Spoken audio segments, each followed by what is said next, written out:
Para las personas que nos visitan, como decía el pastor Rafael, estamos predicando de manera expositiva a la epístola a los Filipenses. Uno de los mayores retos que tenemos los cristianos no es solamente hacer lo correcto, sino hacerlo con la motivación, con el corazón correcto. La semana pasada vimos en Filipenses cómo Dios nos manda a ocuparnos en nuestra salvación con temor y temblor, porque Él es que produce en nosotros el querer como el hacer. Pero esa obediencia no se limita solamente a lo externo, porque si hiciésemos las cosas externamente para cumplir una ley, fuéramos unos moralistas, fuéramos unos legalistas. Y Pablo aclara en los versículos siguientes la actitud, cómo deben hacerse todas esas cosas.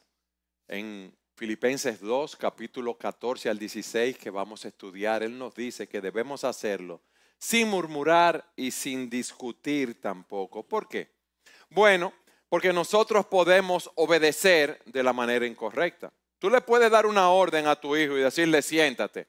Y el muchachito se puede sentar tranquilo, pero su corazón está en pie de guerra. Está echando chuipes espirituales. Tú puedes invitar a alguien a tu casa a cenar, a almorzar, y lo tienes que hacer porque tienes un compromiso con esa persona, pero lo puedes hacer con una queja interna. Y dice la Escritura que nosotros debemos ser hospitalarios los unos para con los otros, sin murmuraciones. Fíjense qué hermoso, la obediencia en nuestros corazones viene de un corazón que ha sido transformado por el Evangelio de Jesucristo. Recuerden lo que vimos en los versículos anteriores del capítulo 2. Cómo Cristo se humilló, cómo Cristo obedeció al Padre, cómo Él fue exaltado hasta lo sumo y se le dio un nombre que es sobre todo nombre. Aquí no se trata de cumplir, mis amados, sino reflejar con gozo y humildad el carácter de Jesucristo. Vivir como Él vivió. Y aquí se nos llama a vivir sin quejas ni contiendas. Se nos llama en el versículo que voy a leer a brillar en medio de una generación que se encuentra en tinieblas. Y con esto en mente, yo quiero que ustedes vayan al capítulo 2 de la epístola a los Filipenses y leamos de los versículos 14 al 16. Hagan todas las cosas sin murmuraciones ni discusiones, para que sean irreprensibles y sencillos, hijos de Dios sin tacha en medio de una generación torcida y perversa, en medio de la cual ustedes resplandecen como luminares en el mundo, sosteniendo firmemente la palabra de vida, a fin de que yo tenga motivo para gloriarme en el día de Cristo, ya que no habré corrido en vano ni habré trabajado en vano. Este mensaje que vamos a ver hoy tiene dos puntos. El llamado de Pablo a una obediencia sin murmuraciones ni discusiones en el capítulo 14. Y luego veremos a partir del versículo 15 y 16 las razones por las cuales no debemos estar murmurando y discutiendo. Veamos ahora el mandato, cómo Pablo nos llama a obedecer sin murmuraciones ni discusiones. Hagan todas las cosas sin murmurar, sin discutir. Él está conectando este mandato que nos da al proceso de ocuparse en nuestra salvación, como yo dije anteriormente. ¿Por qué? Porque todo lo que viene a nuestras vidas, escúchenme bien, toda situación, toda prueba que venga a nuestras vidas, debemos enfrentarla como con humildad, con gozo, con sumisión, no con una actitud negativa. Y eso es lo que nosotros debemos aprender. No hay excepciones, ya sea una responsabilidad cotidiana, algo que hacemos todos los días, o una dificultad inesperada, una providencia aflictiva. Todo debe hacerse con una disposición reverente, humilde y agradecida.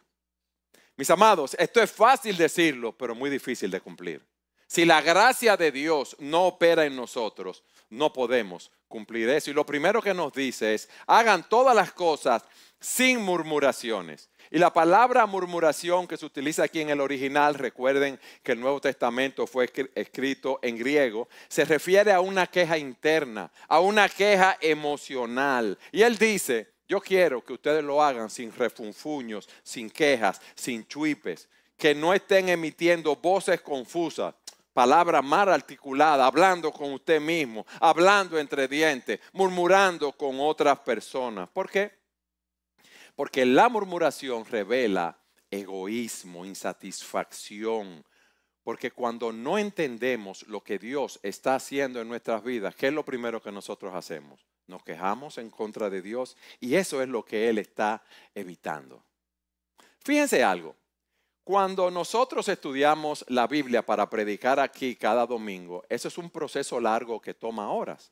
Por ejemplo, ahora esa palabra murmuración que se utiliza aquí en Filipenses, yo quiero que la veamos cómo se usa en otros textos bíblicos y la aplicación para nuestras vidas. Por eso preparar un mensaje para predicar aquí un domingo se toma de 15 a 18 horas de estudio. Esa palabra murmuración se utiliza en Lucas 5:30.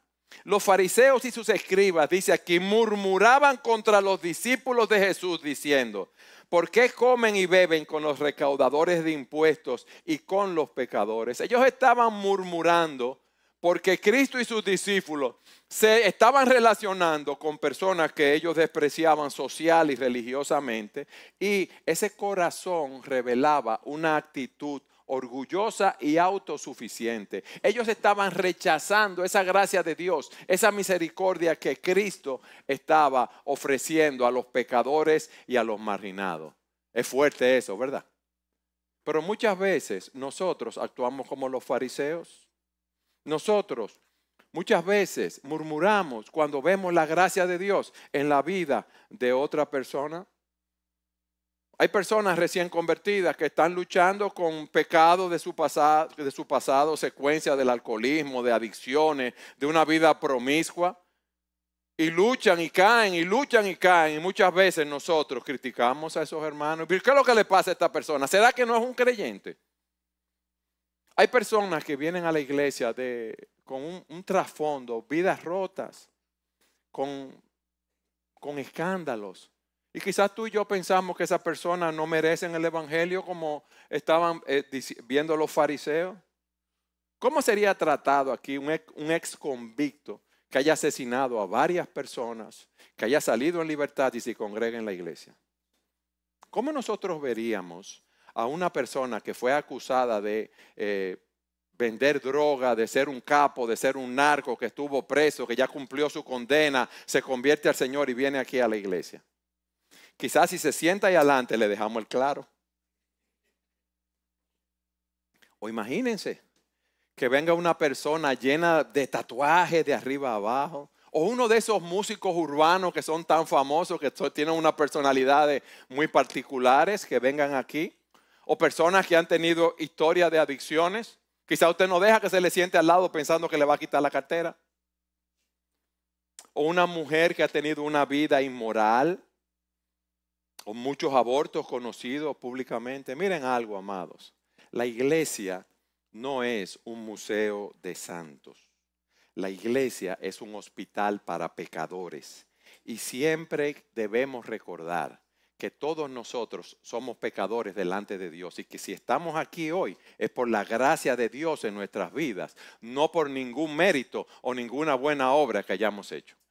Entonces no murmuremos. Si Dios no nos despreció a nosotros, nosotros no debemos despreciar a nadie por su trasfondo social, económico, por su estilo de vida. Por eso esta iglesia se llama iglesia bíblica. ¿Cómo se llama?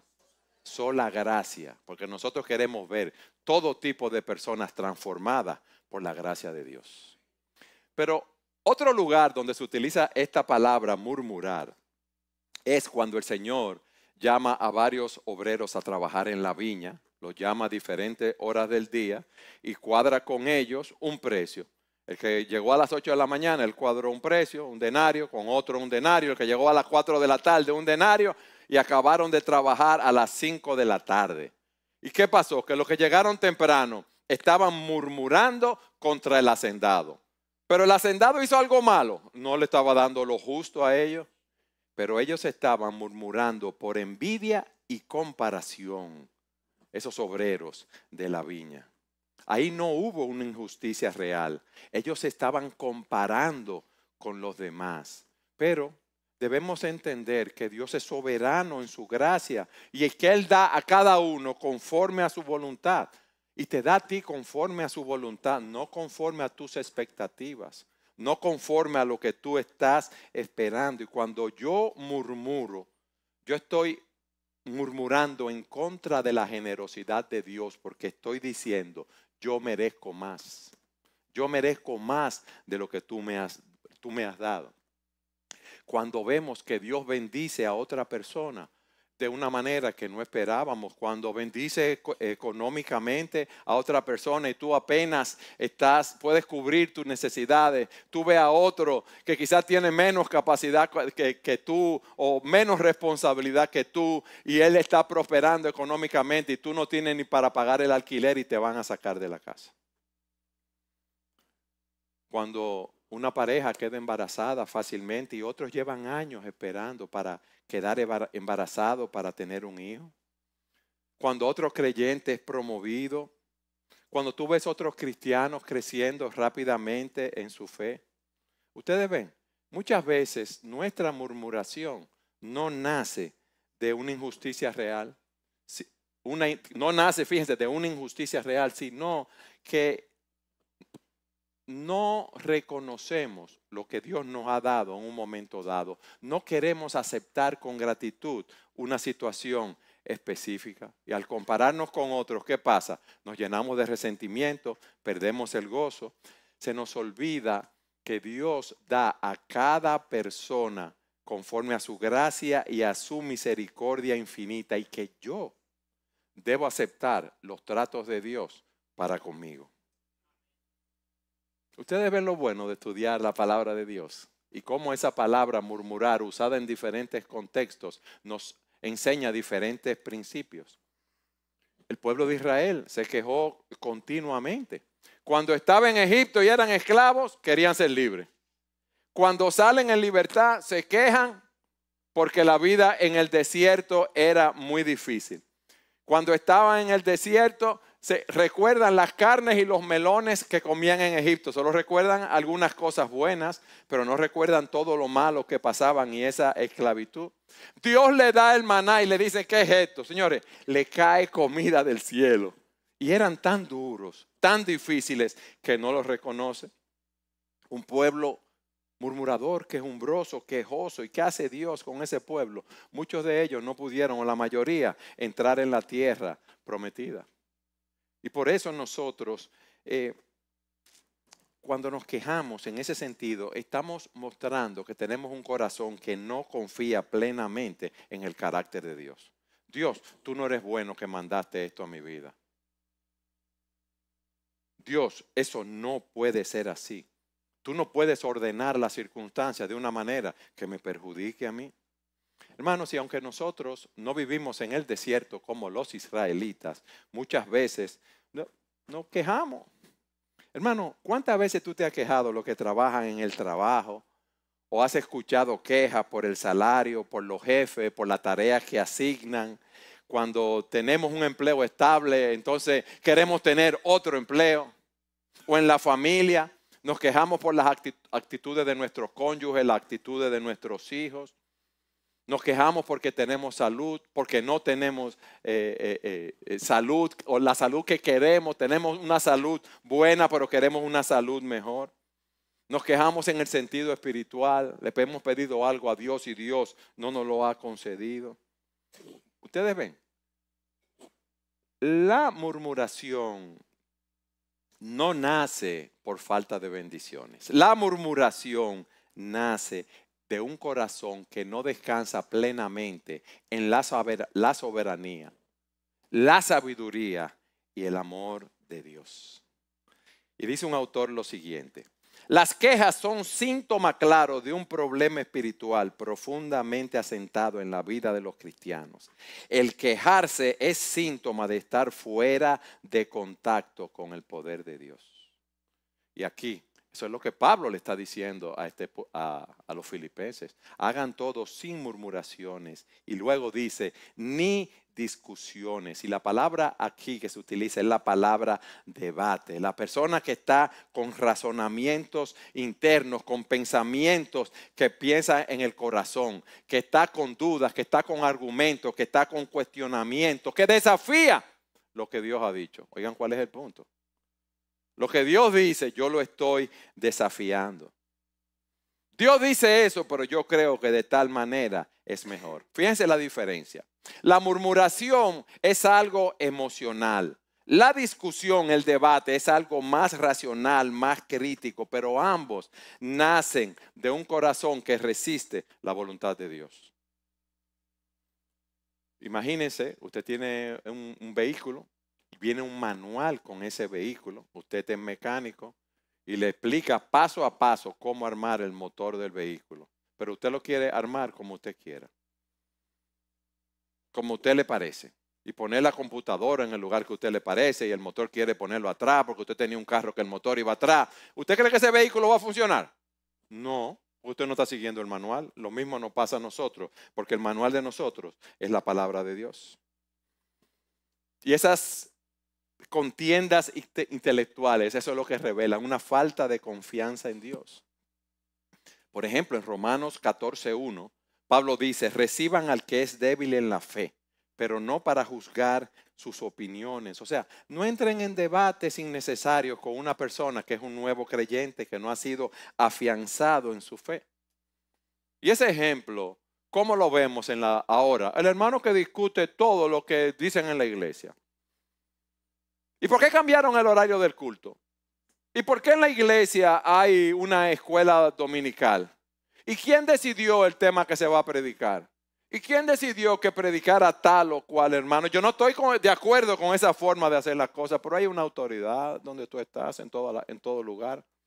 Tú vas donde tu jefe en la oficina y le dices, no, mire, usted lo está haciendo todo mal y el manual de la compañía está equivocado. Usted va y le dice eso. No se lo dice porque lo tiran para la calle de una vez. El puerco no se raca en jabilla, como decimos nosotros. Pero uno siempre está con esa discusión, con ese debate interno. Fíjense que no se trata de traer un desacuerdo constructivo, sino una actitud crítica constante. Y aunque a veces usted puede tener razón en temas menores, su espíritu contencioso, la forma como usted lo dice, los objetivos que usted quiere conseguir, rompen la unidad, desaniman a los líderes y contaminan a otros. Fíjense cómo la murmuración y la discusión no son lo mismo. Ambas desagradan a Dios. Dios se equivocó conmigo, eso es murmurar. Dios se equivocó al ponerme en esta situación. Discutir es, yo sé hacer las cosas mejor que Dios.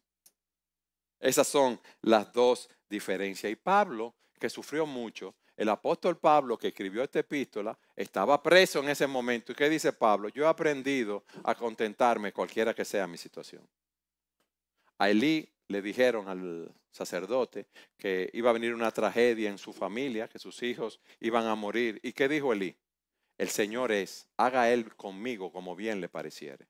Porque tenía una actitud de sumisión a la soberanía de Dios. Y esa es la actitud que glorifica a Dios.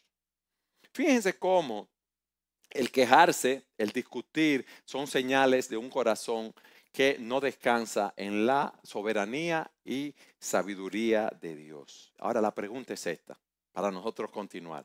¿Por qué es importante vivir sin murmuraciones y discusiones? Y eso nos lleva a nuestro segundo punto. Las razones para dejar de quejarnos. Y para los que llevan notas, tenemos 3 razones. Primero, por nuestro propio crecimiento espiritual. Segundo, por el testimonio ante una generación maligna y perversa. Y tercero, para el regocijo de nuestros pastores y líderes que velan por nosotros. Fíjense lo primero que dice. Para que sean irreprensibles y sencillos, hijos de Dios sin tacha. Eso es parte de nuestro propio crecimiento espiritual. Irreprensibles describe a una persona que no da motivo de acusación o de escándalo. No es una persona perfecta. Óigame bien, porque ninguno de nosotros es perfecto, sabemos. Todos nosotros tenemos pecados remanentes en nosotros, pero es una persona que vive con integridad en su caminar con Dios y su vida confirma lo que dice creer del Evangelio. Por ejemplo, de Elizabeth y Zacarías se dice en la Biblia que ambos eran justos delante de Dios y se conducían intachablemente en todos los mandamientos y preceptos del Señor. Estos eran los padres de Juan el Bautista. Ellos no eran sin pecado, pero en su vida se reflejaba una obediencia fiel y sincera a los mandamientos de Dios y era reconocido por las personas que estaban allí. Ahora, ¿cómo se ve esa irreprensibilidad en la vida de un creyente? Es cuando tú pides perdón, cuando pecas. Tú tienes una reunión, una discusión con otra persona, respondes con enojo en un diálogo, tú reconoces tu error y le dices, mira, perdóname, yo te hablé mal. Y buscas restaurar la relación, no justifica su pecado, porque lo que quiere no es ganar, sino agradar a Dios. Es una persona que cumple con su compromiso. Se ofreció que iba a venir y va a llegar a tiempo a trabajar en la iglesia y va a cumplir su responsabilidad. Si prometió orar por ti, va a orar por ti y lo va a cumplir. Es una persona cuya palabra es confiable. Es una persona que en el trabajo es respetada, aunque los que trabajan con él no sean cristianos y no estén de acuerdo con sus convicciones cristianas, no comparten su fe, pero sí reconocen la integridad de esa persona. Su vida habla más fuerte que sus palabras y cuando un creyente vive así, su vida respalda en el mensaje. Y miren, vivimos en tiempos donde vemos muchas personas que dicen ser cristianas y lo que tenemos son muchos testimonios que los desacreditan. ¿Por qué? Porque viven vidas desordenadas y no debe ser. También nos dice el texto que debemos ser sencillos. Una persona sencilla es una persona pura, es una persona sin mezcla, es una persona sin doblez. Antes el vino, y todavía seguro lo hacen, lo ligaban con agua para rendirlo, lo diluían. En este caso no, es una persona pura. Igual que los metales, lo ligaban con otros metales para que rindieran. No. Es una persona sencilla, pura, sin mezcla, sin doblez. Y aplicado a la vida cristiana, describe una persona transparente, a una persona sin hipocresía, a una persona que no está engañando a los demás. Es una persona que lo que dice lo cumple, no que dice una cosa y hace otra. Es una persona que no manipula. Es una persona que no esconde sus intenciones. Es una persona que vive con sinceridad delante de Dios y los demás. Y Jesús usó esta palabra cuando dijo a sus discípulos, sean prudentes como serpientes y sencillos como palomas. Y comentando ese texto, dice el ministro Pérez Millo, esto significa vivir sin doblez ni engaño. Jesús usa esta imagen para describir a quienes predican el evangelio con una vida coherente, sin dos caras, sin una vida oculta, sin apariencias falsas, sin querer dar la imagen de lo que uno no es, mi hermano. En buen dominicano, hermano, a nosotros nos gusta hacer mucho bulto. Nos gusta dar una imagen y allantar a todo el mundo, cosa que nosotros no somos. Entonces, ser sencillo es ser auténtico, sin mezcla, con un corazón íntegro, transparente delante de Dios y delante de los hombres. Es contrario a llevar una doble vida. Pero miren lo que pasa. Nosotros vivimos en una sociedad que valora la apariencia. Y en medio de esto, Dios nos llama a vivir de una manera sencilla, sin fingir, sin manipular. ¿Qué tendemos a hacer nosotros? Que es lo opuesto a esa sencillez. A mostrar obediencia para que otros nos admiren, no por amor a Dios. ¿Cuántas veces no nos hemos visto sirviendo en diferentes lugares, pero no lo hacemos para el Señor, lo hacemos para que los demás nos vean sirviendo? Oye, tú eres un siervo. No, no me lo digas. Y lo hacemos para llantar. Ustedes se ríen porque a todito no ha pasado. Es así. Te llaman a orar y tú empiezas a orar con una palabra que tú mismo sabes lo que está diciendo. Palabras piadosísimas, espirituales. Te llaman a servir en la iglesia y lo haces esperando elogio o influencia. Y cuando no viene ese elogio, cuando no viene ese reconocimiento, la persona se frustra. Igual que la persona que tiene mucho conocimiento. Hay personas que estudian la Biblia no para crecer en su conocimiento de Dios y su comunión con Dios, sino para saber más y ser reconocidos por eso. Esos son ejemplos opuestos a la sencillez. Y yo digo todo esto, mis amados, porque yo fui muy confrontado estudiando la palabra, porque todas estas cosas nos confrontan. ¿Y cuáles son unos ejemplos de sencillez? El hermano que sirve en silencio, sin buscar aplauso, confiando en que, aunque nadie lo ve, Dios lo está viendo. Él no está contando lo que los demás van a pensar de él. Que llega temprano, organiza la silla, que viene a limpiar los baños, que viene los sábados a organizar aquí. La persona que no busca sobresalir ni competir. La persona que cuando es corregida no se justifica, no le echa la culpa al otro. No, porque tú, no debemos hacerlo así. Es la persona que vive con coherencia en ese sentido. Ahora, fíjense algo. La fe verdadera va acompañada de humildad. Y recuérdense el ejemplo de Cristo en Filipenses 2:5. Cuando yo soy humilde, yo no estoy buscando la aprobación de los demás. Pero cuando yo soy orgulloso, yo busco la aprobación de las demás y me comparo con los demás. La fe verdadera me lleva a depender de Cristo. Mi confianza está en Él. La sonrisa que yo quiero ver en mi corazón es la sonrisa de Cristo, no la sonrisa del mundo. Yo quiero depender de Él. Yo quiero reconocer que todo lo que yo tengo es por la gracia de Dios. Entonces yo no me voy a jactar por nada. Por eso la Escritura dice, Dios resiste a los soberbios y da gracia a quienes, a los humildes. Entonces, mediante un estilo de vida irreprensible y sencillo, nosotros damos un testimonio al mundo donde estamos. Pero él dice otro término más. Dice, como hijos de Dios sin tacha, sin mancha. Y aquí nos da dos verdades. Nosotros debemos comportarnos, óigame bien, como hijos de Dios y sin mancha.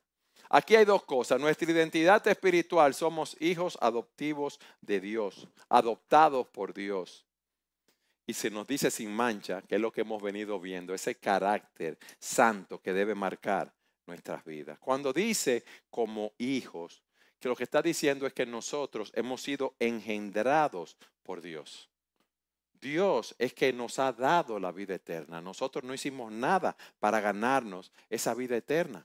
Dice Juan capítulo 1 versículo 12, pero a todos los que lo recibieron, les dio el derecho de llegar a ser hijos de Dios. Es decir, a los que creen en su nombre, que no nacieron de sangre, ni de la voluntad de la carne, ni de la voluntad del hombre, sino de Dios. ¿Qué significa esto? Que ser hijo de Dios es un regalo de la gracia de Dios. Y como hijos de Dios, tú y yo estamos llamados a vivir sin mancha. No fuimos escogidos para que fuéramos santos y sin mancha delante de Él. Debemos serlo. No se trata de ser perfectos, como yo dije, pero sí de vivir con integridad. Y esa vida sin mancha solamente es posible con el poder de Dios. Como dice Judas, aquel que es poderoso para guardarlo sin caída y para presentarlo sin mancha en su presencia de su gloria con gran alegría. Porque yo sé que yo voy a concluir la carrera, porque la justicia perfecta de Cristo ha sido puesta en mi cuenta. Porque yo he confiado en Cristo, porque yo estoy unido a Cristo, porque Cristo murió en la cruz del Calvario por mis pecados y Dios aprobó ese sacrificio y Él resucitó al tercer día, ascendió a los cielos y ahora está sentado a la diestra de Dios intercediendo por nosotros. ¿Qué es eso, mis hermanos? El Evangelio de Jesucristo. Y eso es lo que debe motivarnos a nosotros continuamente. Ahora, si de verdad somos hijos de Dios, llamados a vivir con integridad y sencillez, entonces nuestra obediencia no solo importa por nuestro crecimiento personal, sino por el testimonio que damos a las demás personas. Por eso este mensaje lo hemos titulado, Cuando tu vida habla más que tus palabras. Cuando tu vida, tu testimonio, tu manera de conducirte, motivado por el Evangelio, habla más que tus palabras. Luego de decirnos que la primera razón es por nuestro bienestar espiritual, por el cual no debemos murmurar ni discutir. Nos dice en segundo lugar también que debe ser por el testimonio ante una generación, ante una sociedad que vivimos maligna y perversa. Miren lo que dice el versículo 15 en su segunda parte. En medio de una generación maligna y perversa, en la cual resplandecéis como luminares en el mundo, sosteniendo firmemente la palabra de vida. Esta expresión que Pablo dice aquí, él la toma de Deuteronomio 32:5, cuando Moisés dice que el pueblo de Israel fue un pueblo torcido y perverso, un pueblo que no obedeció a Dios. Y Pablo ahora toma ese lenguaje del Antiguo Testamento y lo aplica al mundo incrédulo, a toda la sociedad, mostrando que todos nosotros somos pecadores, que todos nosotros necesitamos de la gracia de Dios, que el hombre vive de espaldas a Dios y necesita ser llamado por Dios a salvación, necesita ser regenerado por el Espíritu Santo. Si no, no busca a Dios, no entiende y utiliza dos palabras, óigame bien, dos palabras para definir esa deformación, si podemos decir así, de la sociedad. Utiliza la palabra maligna y esa palabra significa torcida o deformada. Y de ahí es que viene la palabra escoliosis. Ustedes ven cuando una persona tiene problemas en la columna vertebral, que la tiene torcida. Tiene escoliosis. Eso es eso. De ahí viene ese término médico. Pero aquí es en el sentido moral. Es una vida desviada del estándar divino. Es una vida torcida en su manera de pensar, de vivir y de sentir. Por eso el apóstol Pablo en Hechos 2 utiliza esta palabra y dice, y con muchas otras palabras testificaba y les exhortaba a las personas en esa primera prédica, sean salvos de esta perversa generación. ¿Por qué? Porque esa generación es la misma de ahora, torcida moral y espiritualmente.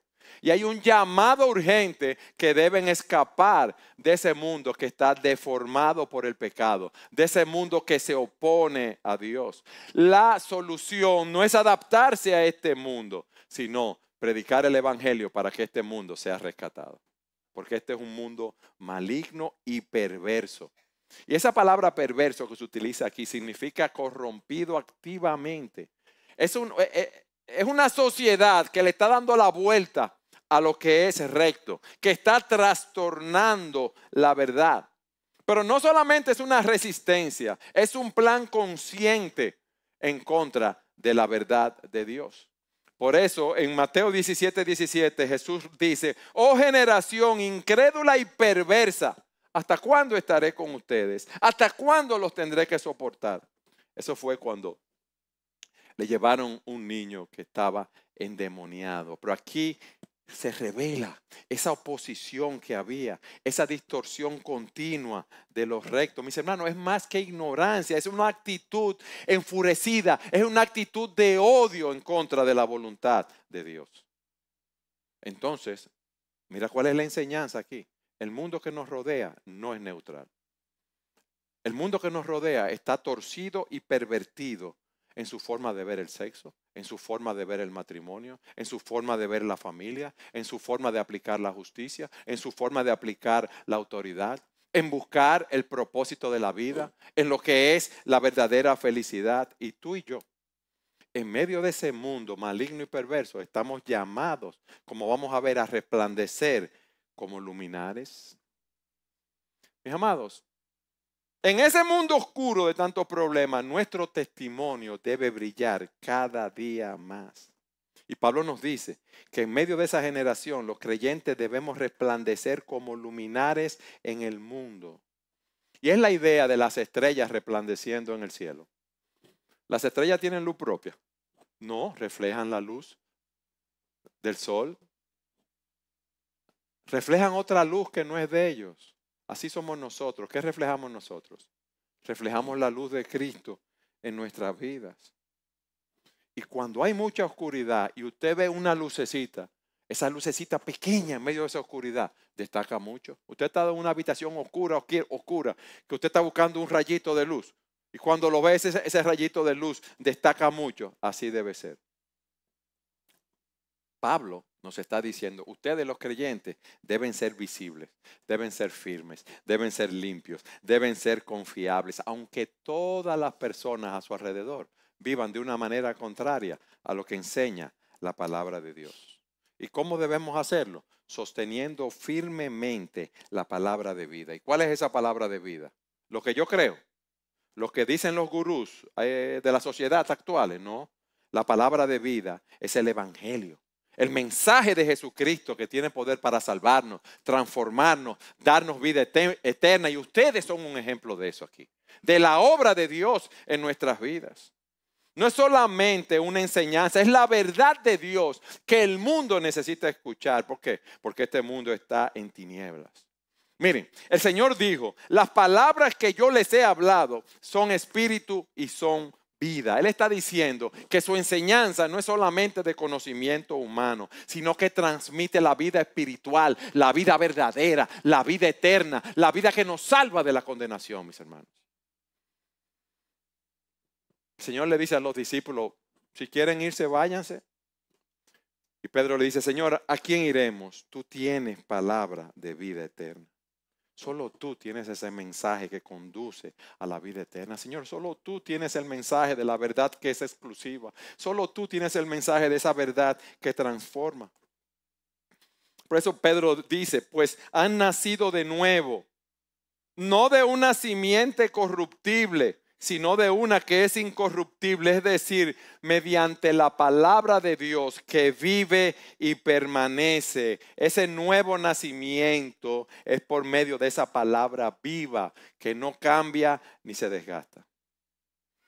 Ustedes ven, nosotros sostenemos esa palabra como luminares cuando vivimos de acuerdo a ella, pero también cuando proclamamos esa palabra, cuando la compartimos con fidelidad.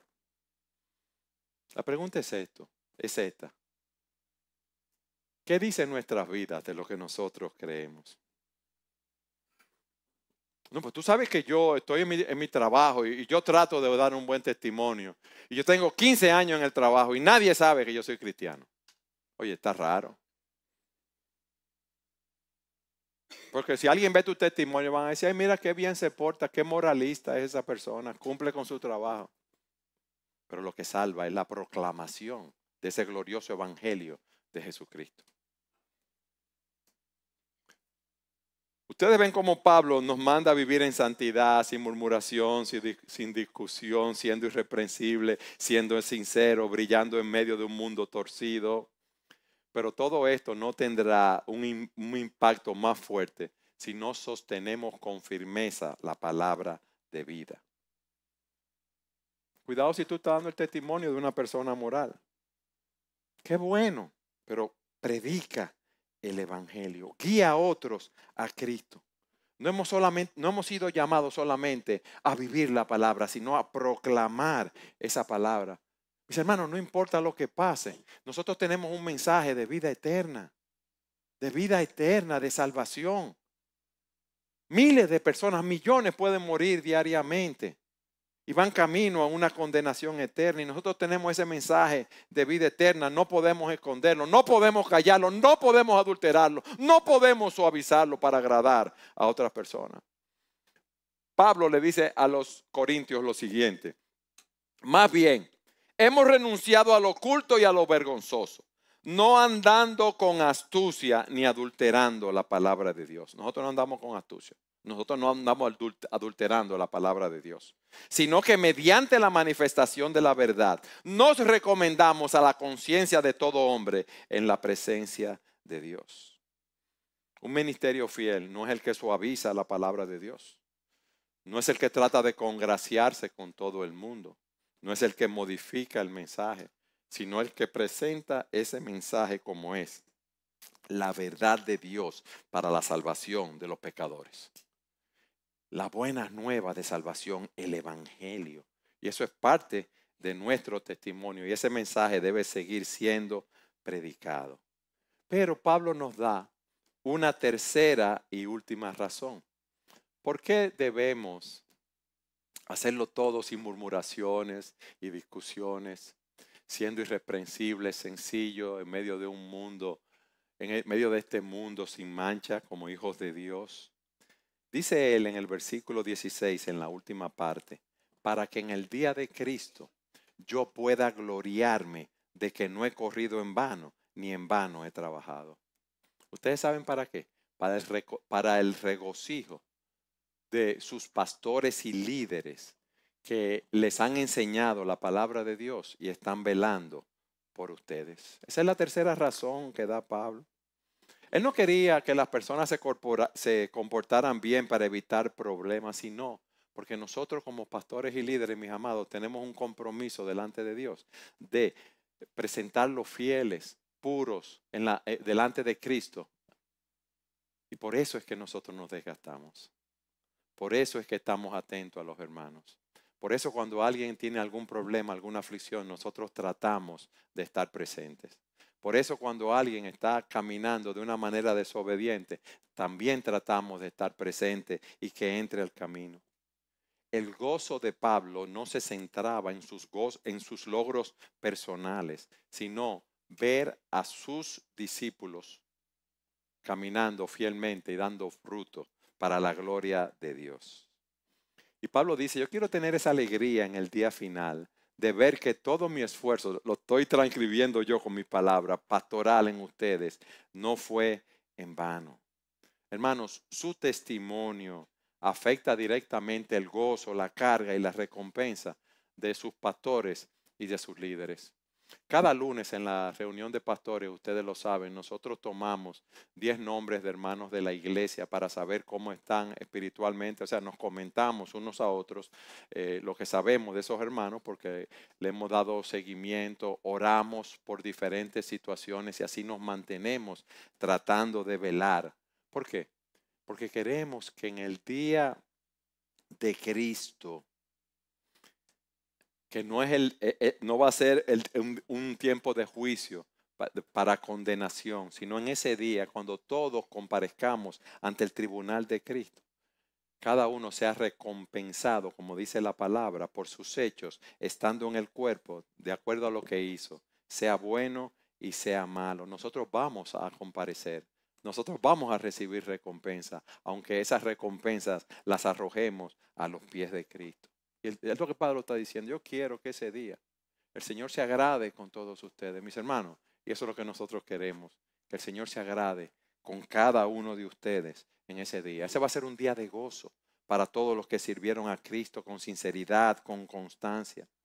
Y va a ser un día de tristeza quizás para muchos, ¿verdad? Que descuidaron ese llamado. Pablo dice, yo quiero en ese día gloriarme, pero la palabra gloriarme no es estar orgulloso, es regocijarme profundamente en la obra que yo estoy viendo en ese día. ¿Por qué? Porque recuerden que él estaba preso y Pablo no sabía qué tiempo más él iba a vivir. Y Pablo dice a los filipenses más adelante, por tanto, mis amados hermanos a quien anhelo ver, ustedes son mi gozo y mi corona. Y le dice, permanezcan firmes en el Señor, mis amados. La manera que tú vives no solo es un testimonio para los de afuera, sino también es un motivo de gozo para los líderes de grupo pequeño, para los líderes de ministerio, para los pastores y las demás personas de la iglesia. En conclusión, una vida que agrada a Dios, una vida que alumbra al mundo, una vida que trae gozo a los pastores. Eso es lo que Pablo nos está diciendo. Nos ha llamado a vivir sin murmuraciones ni discusiones por nuestro bien espiritual, por causa de los incrédulos y por el gozo de sus líderes. Ahora, este llamado es difícil de cumplir si no recordamos que Dios mismo es que está obrando en nosotros el querer como el hacer por su buena voluntad. Nuestra parte, dar una respuesta con reverencia, con fe, con gozo, sabiendo que esa obediencia no solamente glorifica a Dios, sino que ilumina al mundo y fortalece la iglesia. Mis amados, vamos a continuar corriendo la carrera. Vamos a vivir de tal manera que cuando llegue el día de Cristo podamos ser presentados sin mancha y podamos oír la voz del Señor cuando nos diga, bien, buen siervo y fiel, entra en el gozo de tu Señor. Eso va a ser un día glorioso. Pero yo quiero que tú te hagas también una pregunta sincera. ¿Habla mi vida más que mis palabras? Que el Señor nos conceda la gracia de vivir con coherencia para que nuestras acciones, para que nuestro testimonio, para que nuestra vida no contradiga el mensaje que nosotros proclamamos. Amén.